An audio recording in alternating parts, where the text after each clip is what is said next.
दान का अर्थ क्या है? दान वहां दो जो सत्कर्म में लगे। भूखे को भोजन कराओ, प्यासे को पानी पिलाओ। भैया इसलिए हमने देखा, तुमने दरबारों में देखा होगा, कोई दीनहीन आता है, हम उसको इसलिए सहयोग करते हैं। बेटियों का विवाह इसलिए करते हैं कि भैया बड़े बड़े मंदिर बनाने से भगवान खुश नहीं होता है, मन का बढ़िया मंदिर बनाने से भगवान खुश होता है। तो भद्रशिला नदी के किनारे एक दिन राजा और उसकी स्त्री दोनों सत्यनारायण भगवान का व्रत कर रहे थे, क्योंकि राजा के पास धन था, राज था, पाठ था, वैभव था, नाम था। एक कमी थी, पूछो क्या? संतान नहीं थी। और पति बिन सूनी मांग, पुत्र बिन है घर सूना, दोई मुक्ति के मार्ग घर बिन बड़ दूना। स्त्री कितनी भी सुंदर हो, यदि मांग ना भरी हो तो सुंदर नहीं लगती है। किसी के घर पर कितना भी राजपाट हो भैया, लेकिन उसके घर पर पुत्र ना हो तो वो राजपाट किसी काम का किसके लिए है? किसको देकर जाएगा? किसके लिए कमाएगा? तो राजा को एक ही दुख था कि राजपाट है, सब कुछ है, पर संतान। इसलिए सत्यनारायण भगवान की कथा कर रहे थे। उसी समय एक साधु नाम का बनिया आया, वैश्य आया, व्यापार करने वाला था, व्यापार का बहुत साधन लेकर के आया। नौका को पहले नाव से व्यापार होते थे, नौका को समुद्र के किनारे लगाकर राजा के पास आ गया। व्रत करते हुए राजा को देख करके हाथ जोड़कर विनम्रता पूर्वक वो साधु नाम का बानिया पूछने लगा, हे महाराज, आप कृपा करके बताओ, भक्ति युक्त चित्त के साथ आप ये क्या कर रहे हैं? जो आप लोग कर रहे हैं, ऐसे ही राजा पूजा कर रहा था, सत्यनारायण जी की कथा सुन रहा था, ये क्या कर रहे हो? इसके करने से क्या होता है? मेरी सुनने की इच्छा है, मुझे बताएं। राजा ने कहा, हे साधु नाम के बनिया, हम बंधु बांधवों के साथ अपने पुत्र प्राप्ति के लिए महाशक्तिवान सत्यनारायण भगवान का व्रत व पूजन कर रहे हैं। राजा के वचन सुनकर साधु नाम का बनिया बोला, हे महाराज, क्या इस विधान से पुत्र योग होता है? तो राजा ने कहा, अवश्य, क्यों नहीं? तो साधु नाम के बनिया ने कहा, मैं भी आपके कथन अनुसार करूंगा, मेरे भी कोई संतान नहीं है। राजा ने कहा, निश्चिंत होकर जाओ, निश्चय ही सत्यनारायण भगवान की कथा के प्रसाद से तुम्हारे संतान होगी। ये पंजीरी प्रसाद चरणामृत लो और संकल्प ले लो। राजा ने सब विधान बतला दिया। विधान को सुनकर के व्यापार से निवृत्त होकर के आनंद के साथ वह साधु नाम का बनिया अपने घर को गया। उसकी पत्नी का नाम था लीलावती। लीलावती को पूरा हाल सुनाया, भगवान का प्रसाद दिया, चरणामृत दिया और कहा कि सुनो भार्या देवी, जब हमारे घर पर संतान होगी तब हम सत्यनारायण भगवान का व्रत करेंगे। ऐसा संकल्प लेकर के प्रसाद देकर चला गया। पति के वचनों को सुनकर के लीलावती आनंदित हो गई, सांसारिक धर्म में प्रवृत्त हो गई। भगवान की अनुकंपा से, सत्यनारायण भगवान के प्रसाद के प्रभाव के कारण भैया उनकी स्त्री गर्भवती हो गई। 10वें महीने में एक सुंदर कन्या का जन्म हुआ। वो दिनों दिन इस तरह बढ़ने लगी जैसे शुक्ल पक्ष में चंद्रमा बढ़ता। इसलिए लीलावती ने ब्राह्मणों को बुलाकर जब नाम रखवाया तो ब्राह्मणों ने उस बेटी का नाम कलावती रखा, क्योंकि वो कला की तरह दिन ब दिन बढ़ रही थी। कलावती रखा। तो लीलावती ने अपने पति से कहा कि हे स्वामी, उसी घर से बेटी आती, उसी घर से बेटा आता। भगवान की कृपा हुई, हमारे घर पर बेटी आई हुई है। आपने संकल्प लिया था कि जब संतान होगी तब सत्यनारायण भगवान का व्रत करेंगे, अब कृपा करके कर दीजिए। लेकिन साधु बानिया बड़ा कंजूस था, चमड़ी चली जाए पर दमड़ी ना जावे। इसलिए भैया कुछ लोग ऐसे होते हैं जो भगवान को, गुरु को वचन तो दे देते हैं, करते नहीं हैं। तो याद रखना, जो करते नहीं हैं पूरी बात, तो भगवान एक बात या ध्यान रखना, पुण्य की जड़ पाताल तक, पाप की जड़ अस्पताल तक।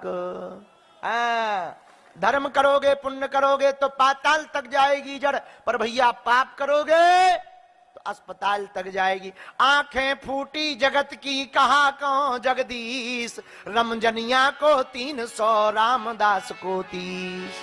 हाँ, संसार बड़ा उल्टा है। भगवान के भजन पूजन में, भक्ति में, तीर्थ जाने में, देवालय जाने में, बेटी विवाह में, भंडारे में, इसमें भैया जेब में हाथ डालने में बड़ी शर्म आती है। भैया नाचती हुई स्त्री पर पैसे फेंकना सरल है, पर मजबूर स्त्री को पैसा देना बहुत कठिन है। आज के जमाने में कपड़े उतारने वाली स्त्री को लोग पैसा दे देते हैं, लेकिन कपड़े ढकने के लिए किसी स्त्री को कोई पैसा नहीं देता। आज का जमाना बड़ा उल्टा चल रहा है। आहा, उसी समय साधु नाम का बनिया की स्त्री ने कहा कि उसी घर से बेटी आती, बेटा आता, अब तो संतान हो गई, अब तो करो। लेकिन भैया वो बड़ा कंजूस था। कंजूस आदमी बड़े खतरनाक होते हैं। उसने सोचा अभी बेटी हुई है, सत्यनारायण करेंगे तो भंडारा करेंगे तो अभी खर्चा होगा, इसका विवाह होगा फिर सत्यनारायण करनी पड़ेगी तो फिर खर्चा होगा, डबल खर्चा काहे को करें, विवाह में ही सब निपटा देंगे, विवाह में भंडारा करवाना ही पड़ेगा। ऐसा करके पत्नी को समझा दिया। भगवान तो सब जानते हैं, टेंशन न लो, विवाह के समय बड़ी कथा करेंगे। ऐसा समझा बुझा करके व्यापार करने चला गया। कलावती पिता के गृह में वृद्धि को प्राप्त होने लगी, दिनों दिन बढ़ने लगी, समय जाते देर नहीं लगा। एक दिन साधु नाम के बनिया ने नगर की सखियों के साथ अपनी कन्या को खेलते हुए देखा, विवाह योग्य देखा। तुरंत दूत को बुलाकर कहा, जाओ हमारी पुत्री के वास्ते योग्य कोई सुयोग्य वर देख करके आओ। उस जमाने में वर को घर लाया जाता था। साधु की आज्ञा पाकर के दूत कंचनपुर नगर पहुंचा, वहां से एक वैश्य के पुत्र को ले आया। साधु ने सुंदर गुणयुक्त वैश्य पुत्र को देखकर अपने बंधुओं बांधवों के साथ संपूर्ण विधि के साथ बेटी का विवाह उस पुरुष वर के उस लड़के के साथ संपन्न करा दिया। भैया अब विवाह हो गया, लेकिन प्रारब्ध के कारण बुद्धिमती मारी गई। अति व्यस्तता के कारण सत्यनारायण भगवान की कथा को करना भूल गया। तुरत दान महाकल्याण, जो कोई न दे सो बेईमान। बोलो सीताराम। तुरत दान करने में ही है, नहीं तो भूल जाते। कई लोग देवताओं में जाते मंदिरों पे, हे काली माता हमारी बिटिया को ऐसा हो जाए, हम तुम्हारे ते पे 6 साड़ी चढ़ावी। बाद में ध्यान ही नहीं रहता कितनी जगह बोले आई। बोलो वृंदावन बिहारी लाल की। अब भूल गया सो भूल गया, और भूल गया। अब हुआ क्या आगे का सुनो। जैसे ही भूल गया तो भगवान रुष्ट हो गए, सत्यनारायण भगवान। एक दिन साधु नाम का बानिया अपने दामाद के साथ व्यापार करने के लिए रतनपुर नामक नगर में गया।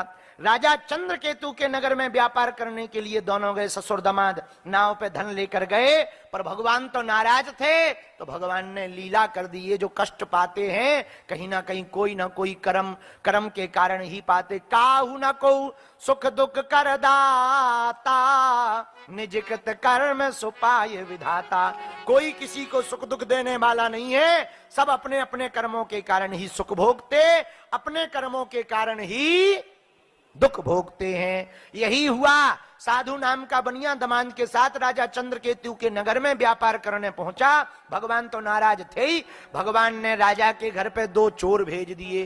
वो राजा का धन चुराकर चोर भागने लगे। पीछे से राजा के दूत भागने लगे। 2 चोर, दोनों ने पीछे से राजा के दूतों को आता देखा तो धन को वहीं पे रख दिया जहां ये ससुर दामाद ठहरे थे, और दोनों चोर लापता हो गए।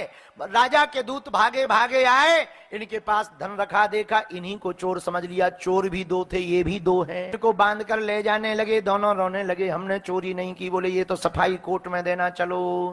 राजा के सामने ले गए। जाकर के राजा से कहा, हे महाराज, हे राजन, ये आपका धन चुरा करके दोनों भागे जा रहे थे, हम पकड़ करके लाए हैं। दोनों हाथ ही जोड़ते रहे, रोते ही रहे, क्षमाई मांगते रहे, कहते रहे हमने नहीं चुराया, लेकिन जो पकड़ के ले गए थे उन्हें उल्टा इनाम मिल गया। बहुत बढ़िया किया तुमने, चोरों को पकड़ लिया। राजा ने कहा इनका सब धन छीन लो। तो जो धन चुरा के ले गए थे दूसरे वाले चोर, वो इनके यहाँ पकड़ा गया। सो वो भी छीना, और जो ये अपने घर से धन लेकर के व्यापार करने आए थे वो भी चुरा लिया। ये भी धरो, ये भी चोरी का है, सब धन छुड़ा लिया। खूब डंडों की मार पड़ी और दोनों को कहा कि जेल में डाल दो, कारागृह में डाल दो। दोनों ससुर दामाद को कारागृह में डाल दिया। दोनों खूब दंड भोगने लगे। किसके कारण? भगवान की रुष्टता के कारण। कौन से कारण से? भगवान की नाराजगी के कारण से। इधर ससुर दमाद दोनों कारागृह में बंद हो गए, लेकिन भगवान के श्राप के कारण इनके घर पे भी हालत खराब हो गई, घर पर भी चोरी हो गई। जो धन रखा था चोर चुरा कर ले गए। अब दोनों माँ बेटी दोनों भूख प्यास से दुखी होकर घर घर भिक्षा मांगने लगी। एक समय पे नगर सेठ की बेटी थी, अब तो ऐसी हालत हो गई भोजन की व्यवस्था नहीं, घर घर भिक्षा मांगने घूमने लगी। एक दिन भूख से पीड़ित कलावती एक ब्राह्मण के घर गई, वहां उसने सत्यनारायण भगवान का व्रत होते देखा। सत्यनारायण की कथा को देखकर वहीं बैठ गई। देर रात घर आई, क्योंकि कथा शाम के समय ही होती है तो रात हो जाती है। देर रात को घर आई तो कलावती से कलावती की मां लीलावती ने कहा, हे बेटी, तू इतनी रात तक कहां रही? तेरी बुद्धि तो ठीक है, तेरे मन में क्या चल रहा मुझको बताओ। कलावती ने कहा, मां, मैं आज एक ब्राह्मण के घर पर गई, उनके यहां पर मैंने एक व्रत होते देखा। कौन सा व्रत? सत्यनारायण भगवान का व्रत होते देखा। लीलावती को ध्यान आ गया, मेरे पति ने कलावती के जन्म के लिए संतान जब नहीं थी तब संकल्प लिया था कि संतान होगी तो सत्यनारायण की कथा करेंगे, आज तक नहीं की। हो ना हो सत्यनारायण भगवान ही नाराज हो गए हों। गांव में आस पड़ोस में जाकर के तुरंत सामग्री जुटाना प्रारंभ कर दिया। बंधु बांधवों को बुलाया, ब्राह्मण को बुला करके सत्यनारायण भगवान का पूजन करवाया लीलावती ने। लीलावती और कलावती ने दोनों ने प्रार्थना की कि हे प्रभु, हमारे अपराध को क्षमा करो, हमसे भूल हो गई, हम आपके व्रत को नहीं कर पाए, हम पर कृपा करो। इसी सत्यनारायण के उपाय से भगवान प्रसन्न हो गए। क्षणे रुष्टा, क्षण प्रसन्न हो जाते हैं, भगवान प्रसन्न हो गए। राजा चंद्रकेतु के स्वप्न में जाकर के बोले, राजन, जो तुमने दो चोर समझ करके पकड़ रखे हैं उनको छोड़ दो, उनका जो धन लिया है उन्हें दे दो, हमारी आज्ञा के कारण उनको कष्ट भोगना पड़ा। राजा रात को ही डर गया, तुरंत ब्राह्मणों को बुला के बोला, भगवान आ रहे थे, भगवान स्वप्न में आए, उन्होंने ऐसी ऐसी आज्ञा दी। अंत में भगवान ने स्वप्न में कहा, सुनो राजा, यदि तुम दोनों को नहीं छोड़ोगे तुम्हारा राजपुत्र आदि सब नाश कर देंगे। राजा डर गया। तुरंत प्रातः काल ही दोनों साधु दमाद, दोनों साधु को और उनके दमाद को बुलवाया। उनका जितना धन लिया था उससे दोगुना धन दिया, उनको नए नए वस्त्र पहनाए, उनको सुंदर भोजन कराया, दोनों को सा सम्मान राजसभा में बुलाया। राजा ने हाथ जोड़ लिए। राजा को हाथ जोड़े देखकर साधु दमाद बोले कि ये क्या उल्टा हो गया। सो साधु दमाद ने भी हाथ जोड़ लिए। राजा ने ही उपत के कहा, ये जो तुमने कष्ट पाया है ये तुमने किसी देव योग के कारण कष्ट पाया है, इसलिए अब आप चिंता मत करो, अब आप दोनों बंधन से मुक्त हो। दोनों जय सिया राम, जय बागेश्वर धाम, बागेश्वर धाम की जय, बालाजी महाराज की जय। महाराज श्री आज धाम पर आ जाएंगे और श्रद्धालुओं की बहुत सारी भीड़ धाम पर हो रही है। कल मंगलवार था तो श्रद्धालु धाम पर बढ़ रहे हैं। जय सिया राम।